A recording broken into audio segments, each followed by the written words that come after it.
Welcome to the Tim Booker channel, where wisdom is worth spreading. Wishing you an enjoyable listening experience. Today, the book I'm going to interpret for you is called Superconnect, published in August 2022. The subtitle is Harnessing the Power of Networks and the Strength of Weak Links.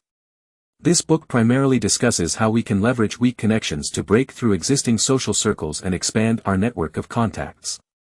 Weak connections refer to those acquaintances in our lives who are not quite friends, but at least we have a way to contact each other. They might be friends you greeted once on WeChat but haven't spoken to since, or distant relatives you exchange a few words with once a year. These connections are often overlooked in our daily lives, but this book reminds us that these casual acquaintances who maintain weak connections with you may become crucial contacts in many situations.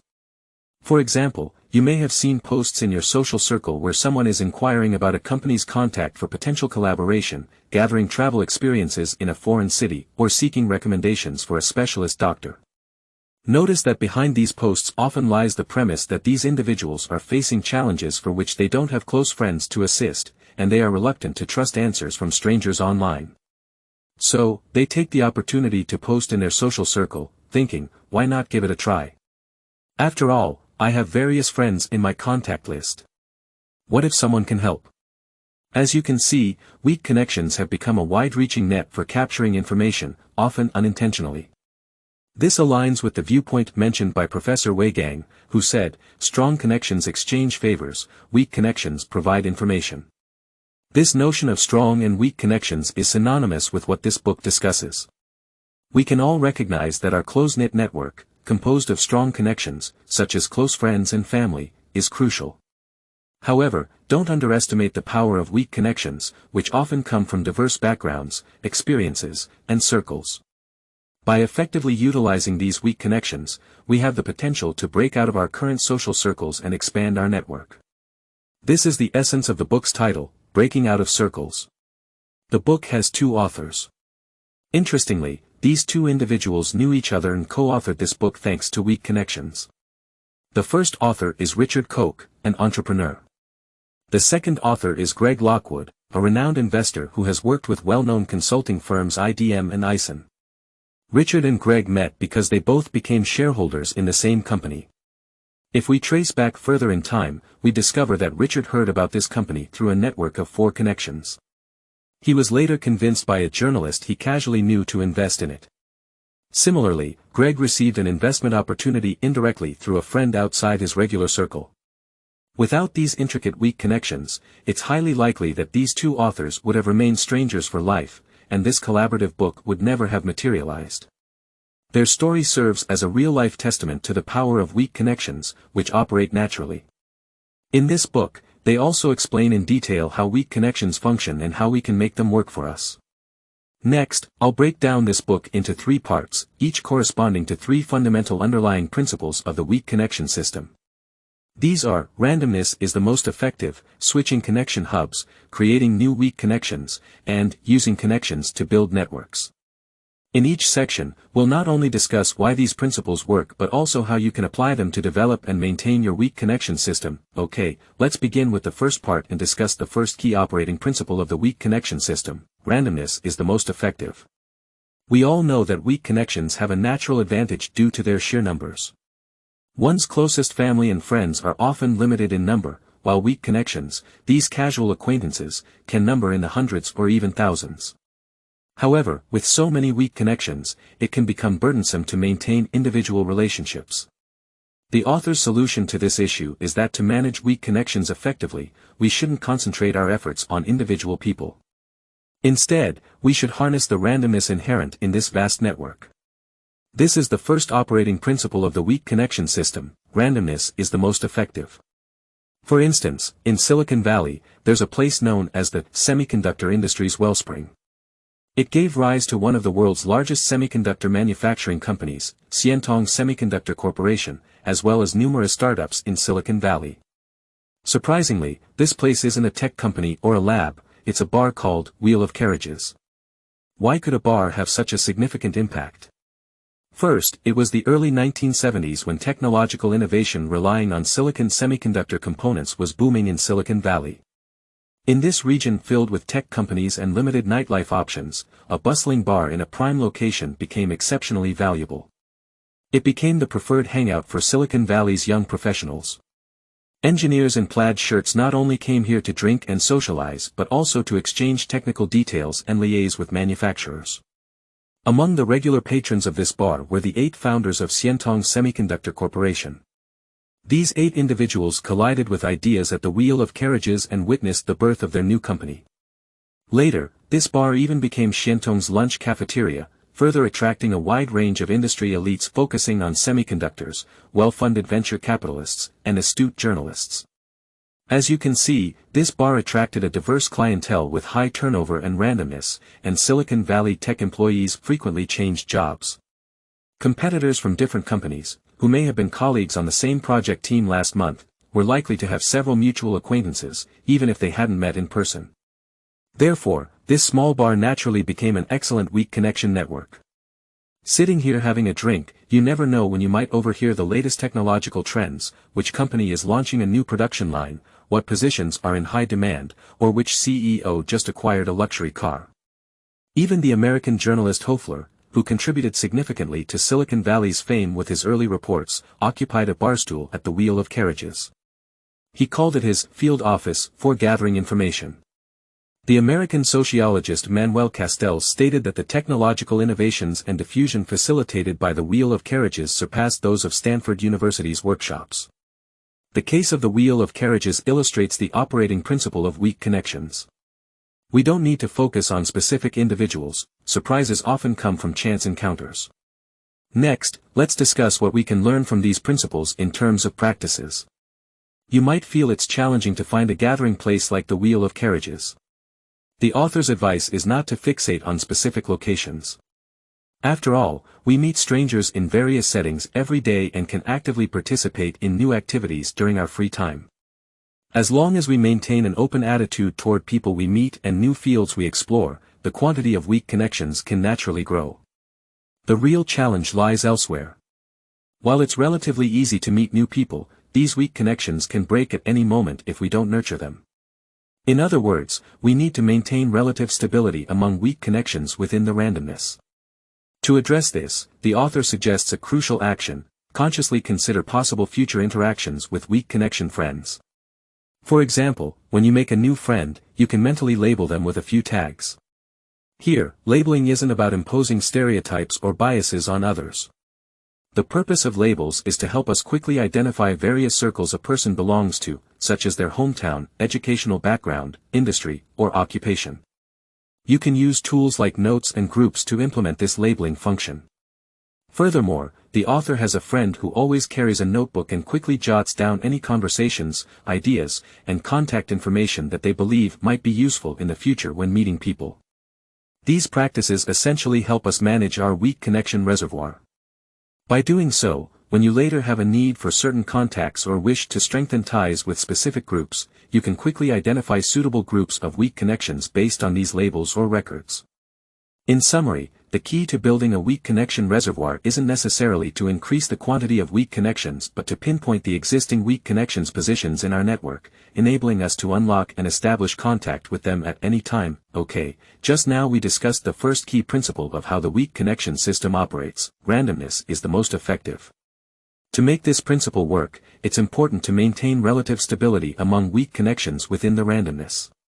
The method for achieving this is to establish a reservoir of weak connections that can be unlocked at any time. Now, let's delve into the second key principle of the weak connection system that can be summarized from the book, called Switch Connection Hubs: Create New Weak Connections. Connection hubs refer to the groups we join, such as starting a new school, changing jobs to a different company, or joining an interest club you've never encountered before. This automatically introduces us to a whole bunch of people from different circles. These are the switches in connection hubs. Every time we switch to a new connection hub, our weak connections go through a refresh, and this can become a crucial stepping stone for transitioning between circles. The reason it's called transitioning is because switching connection hubs isn't simply about moving from one small circle to another. It's more like accelerators in a racing game, where the power keeps compounding. The sooner you get the first power up, the faster you can reach the next speed boost and race ahead. Conversely, without the boost, you can only move at a steady pace and get left behind by others. A classic sociological study, Street Corner Society, provides an example of this. In the early 20th century, in an Italian slum in the United States, there was a group of streetwise youth. Researchers tracked and observed two young gang leaders in this group, one named Doc and the other Chick. Doc had assembled a large group of aimless brothers who idled away their time loitering around street corners, diners, pool halls, and various clubs in the neighborhood. Researchers recalled that this group, located approximately within a 300-meter radius, had no idea what to do beyond that range. They would finish eating and then roam the streets, return home to shower, and head back to the street corner day after day. This group of street youth formed a closely knit community. Their code was to help each other, never do anything harmful to friends, and this was an unquestionable obligation for everyone. Doc, as the leader of the group, always adhered to this code, which led to the creation of a connection hub encompassing these street youth. Naturally, he spent his time doing mundane tasks for his brothers but couldn't change his own life and became confined by the network of relationships he had built. After graduating from high school, Doc established a stained glass factory. However, the company soon closed down, and he lost interest in work, returning to spend his days on the street corner. On the other hand, Chick, who had known Doc since childhood, had different aspirations. He contemplated how to break free from the lower-class status of Italian immigrants at that time and make a mark in the wider world. He first obtained a recommendation letter from a lawyer he knew and smoothly entered the law school at Ave University, becoming the first college student in the community. Based on the prevailing perception at the time, being a college student was a ticket to becoming a political leader. Subsequently, he rallied his peers at the university and formed an Italian-American community club, regularly organizing cultural events and social gatherings. Leveraging this connection hub, Chick gathered a group of ambitious college students. Their code of conduct was different from that of the street youth. They pursued progress and, when necessary, were willing to sacrifice friendships with those who lacked ambition. The club, as a connection hub, continued to expand its influence. In a scholarship fundraising event they organized later on, Chick even invited the governor, Supreme Court justices, and key figures from the Italian immigrant district, receiving widespread acclaim. These activities propelled Chick into the upper echelons of society, opening doors to more connections. Later, Chick ventured into politics and became the chairman of the Boston City Council. In simple terms, the groups led by Doc, representing street youth, and Chick, representing college students, took two completely different life paths due to one crucial factor in play, the flexibility of switching connection hubs. The street youth used an obligation-based network to tightly bind everyone together, making it difficult for anyone to break free. In contrast, the college student group, as seen in the case, refused to be constrained by friends. Instead, they chose to be companions on each other's journeys while continually seeking more valuable connection hubs, always prepared to create new weak connections and explore a broader world. Alright, what we just discussed was the second key operating principle of the weak connection system: switch connection hubs, create new weak connections. Now, let's talk about the actionable recommendations related to this principle as outlined in the book. Firstly, when should you switch connection hubs? The book provides two important considerations. First, if you feel that your current hub no longer aligns with your values, it's time to decisively leave and seek a new hub that resonates with your values. For instance, in the example we discussed earlier, Chick initially belonged to a group of troublemakers. However, he later realized that this wasn't the life he wanted. His values didn't match those of the other troublemakers.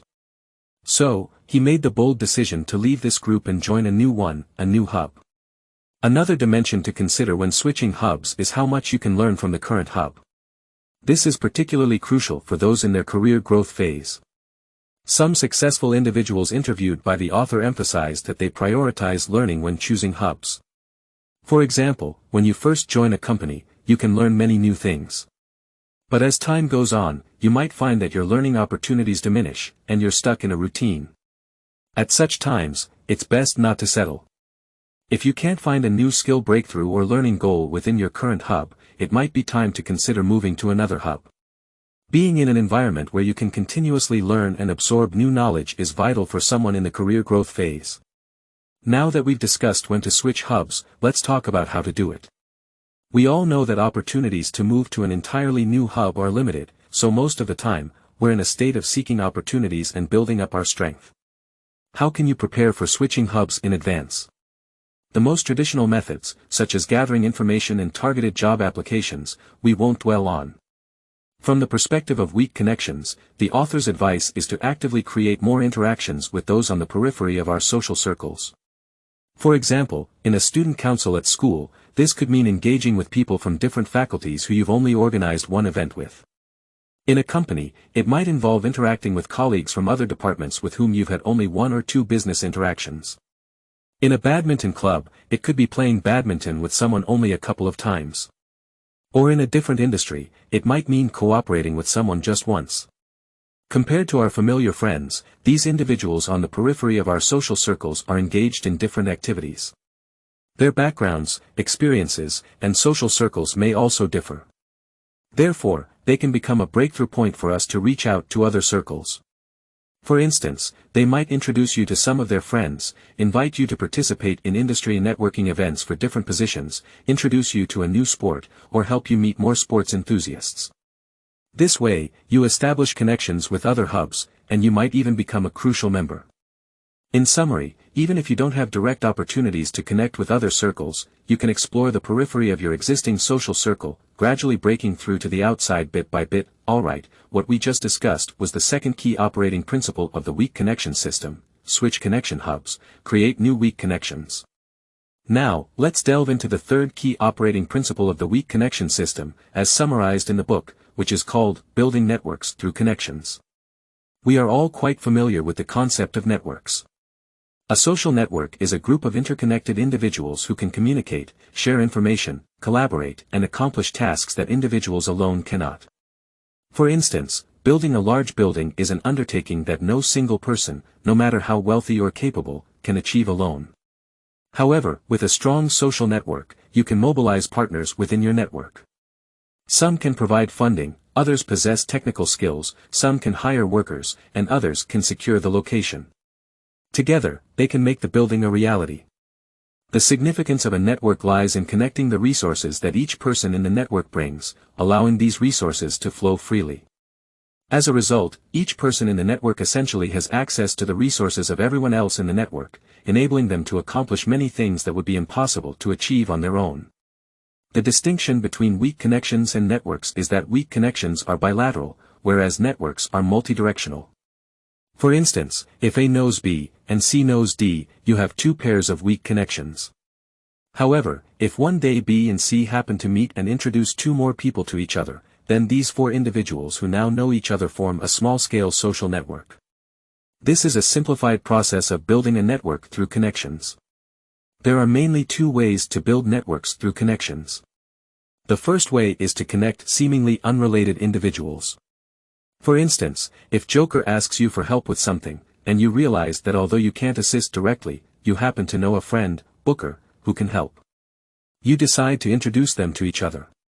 Or, if one of your friends is a designer facing legal issues and wants legal advice, and you happen to be attending a reunion with a few classmates working in the legal industry, you can obtain their consent to invite your designer friend to join the gathering. A few people can have tea together and discuss the issues your friend is facing. Alternatively, you could simply introduce individuals you consider reliable from different industries to each other at an industry forum, where they can exchange information about their respective areas of interest. All of these examples involve actively connecting seemingly unrelated people. The author believes that the benefits of doing this far outweigh the minimal effort required. This is because those who connect with others will also be connected by others. When we make efforts to transform connections into networks, we not only strengthen our existing weak connections but also send a signal to our weak connection friends. This signal is that our approach to interpersonal relationships is very open and proactive, and we are willing to actively create more weak connections. People who receive these signals are more likely to introduce you to people they know and are willing to mobilize their resources to help you when needed, thereby continually expanding your social network. The other way to build networks through connections is to connect different relationship networks. Each of us is involved in many small relationship networks simultaneously. For instance, your circle of classmates is distinct from your professional circle, and your high school classmates are different from your college classmates. In your professional life, when you transition from one department to another within a company, move from one company to another, or switch from one industry to another, you create new relationship networks outside your existing ones. If you can find the right opportunity to be a connector between two relationship networks, you can help solve many problems that would be impossible to address within a single relationship network. In this process, your own value will also be magnified. There is a concept mentioned in a book called The Human Network, called structural holes. It refers to situations where there are no connections between two networks. In essence, these are structural holes. In everyday life, we often overlook these structural holes around us. For example, within a company, there may be structural holes between departments. If you can bridge two departments, you occupy that structural hole. Similarly, online, there are structural holes between companies and industries. The larger the structural hole you occupy and the greater the distance between the connected networks, the greater the benefits it can bring. Alright, the above is the key content I wanted to share with you from this book. To recap, weak connections refer to those acquaintances in our lives who aren't exactly friends but at least know each other and have a way to contact each other. Compared to close relationships like family and best friends, these weak connections often come from different backgrounds, experiences, and circles. So, by utilizing these weak connections effectively, we can break through our social bubbles and achieve social network mobility. In today's discussion, we summarized 3 key operating principles of the weak connection system. The first principle is that randomness is the most effective. One advantage of weak connections is their ability to offer unexpected surprises due to their vast number of nodes. To make this principle work, we need to remain open to new people and areas we encounter. Additionally, it's essential to consciously build a reservoir of weak connections that can be unlocked and used at any time. The second key principle of weak connection system operation is switch connection hubs, create new weak connections. Switching to new connection hubs involves refreshing your weak connections. This process can help us achieve social network mobility, although breaking through social circles doesn't happen overnight. By befriending people on the edges of our existing social circles, we effectively expand our weak connection map. The third key principle of weak connection system operation is build networks through connections. When we actively connect the weak connections around us into a network, we link the resources carried by each person in the network, enabling these resources to flow freely. There are primarily 2 ways to build networks through connections. The first way is to connect seemingly unrelated people. This process not only strengthens our existing weak connection relationships but also sends a positive social signal, triggering more new weak connections and expanding our social network. The other way is to connect different relationship networks. The author reminds us that if we can find the right opportunity to become a connector between 2 relationship networks, we can help solve many problems that would be impossible to address within a single network. Your own value will also be magnified in this process. Alright, that's where we'll conclude our discussion of this book today. Congratulations, you've completed another book. Thank you for your support and attention. Please subscribe to the Tim Booker channel, like, and share with your family and friends. Wisdom is worth spreading, so let's embark on a brighter future together. Thank you, and goodbye.